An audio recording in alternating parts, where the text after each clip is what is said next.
Makam Tugu dan Rumah Persaktian. Tugu merupakan yang tidak terpisahkan dari kehidupan, khususnya masyarakat Batak Toba. Hal ini dapat kita lihat di mana sepanjang jalan Tapanuli, mulai dari Pematang Siantar, di tepi jalan sangat banyak dihiasi oleh tugu, mulai dari yang besar menjulang tinggi hingga yang kecil dan sederhana. Demikian halnya dengan rumah persaktian atau rumah santi, tempat sakti bersemayam roh leluhur. Makna tugu dan rumah persaktian. Makna tugu secara terminologi istilah tugu dapat disamakan dengan monumen. Bagi masyarakat Batak dapat diartikan sebagai segala sesuatu yang telah melalui ketahanan yang sangat lama dipakai untuk mengenang seseorang, kegiatan atau kejadian.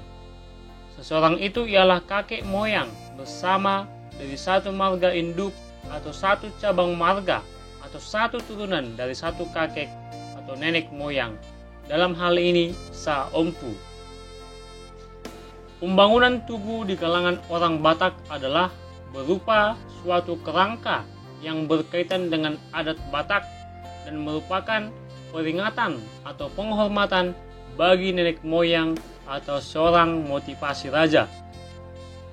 Sehingga penafsiran arti, motivasi serta tujuan pendirian tugu tersebut perlu dipahami dan didekati dari berbagai sudut.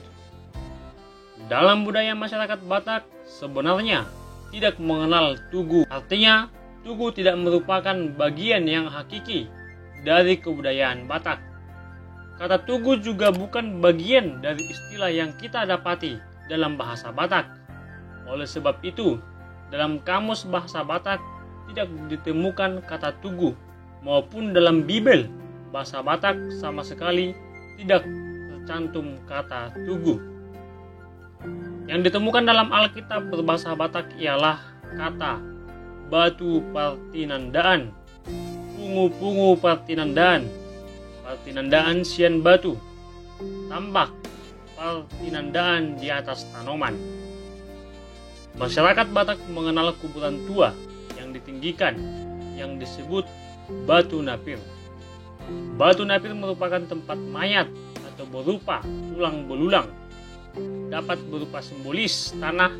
Tempat tersebut digunakan tempat penguburan tulang belulang karena tidak ditemukan lagi kakek atau nenek moyang bersama dari marga inti atau cabang marga dalam suatu keluarga bersama.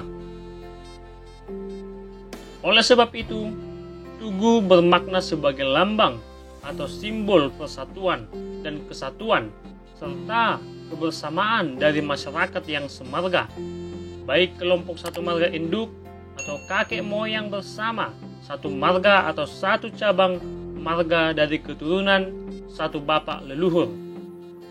Oleh sebab itulah ada upacara memasukkan tulang belulang kakek moyang bersama ke dalam batu napir. Atau dalam hal ini panakokon saring-saring tu batu napir. Sampai sekarang masih merupakan bagian hakiki dari kebudayaan Batak dan masih tetap berlangsung. Disebutlah upacara ini sebagai penghormatan kepada leluhur. Ukuran batu napir ada yang kecil dan ada yang besar, dan dari yang sederhana hingga yang sangat mewah. Batu napir sebagai tempat tulang belulang kakek nenek moyang bersama dari suatu marga induk yang memiliki kampung induk bersama sebagai tempat penyebaran keturunan berbagai pelosok pada zaman dahulu, bertebar hingga ke tempat yang sangat jauh di daerah Tapanuli, seperti Raja Parmahan Silalahi misalnya. Sebutlah cabang marga induk yang memiliki kampung induk berada di Hinalang Silalahi, Balige.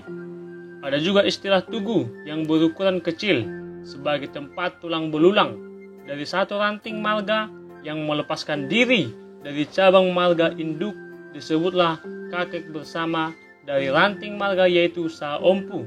atau biasanya 5 sampai dengan 7 generasi atau sundut. Demikianlah tentang tugu. Kemudian rumah persaktian. Rumah persaktian adalah tempat menyimpan barang. Tempat ini juga terkadang dipakai sebagai tempat untuk pembicaraan terkait dengan hal-hal adat. Rumah ini tidak memiliki sekat atau kamar sehingga keluarga tinggal dan tidur bersama. Rumah persaktian Batak Toba juga dikenal sebagai rumah bolon.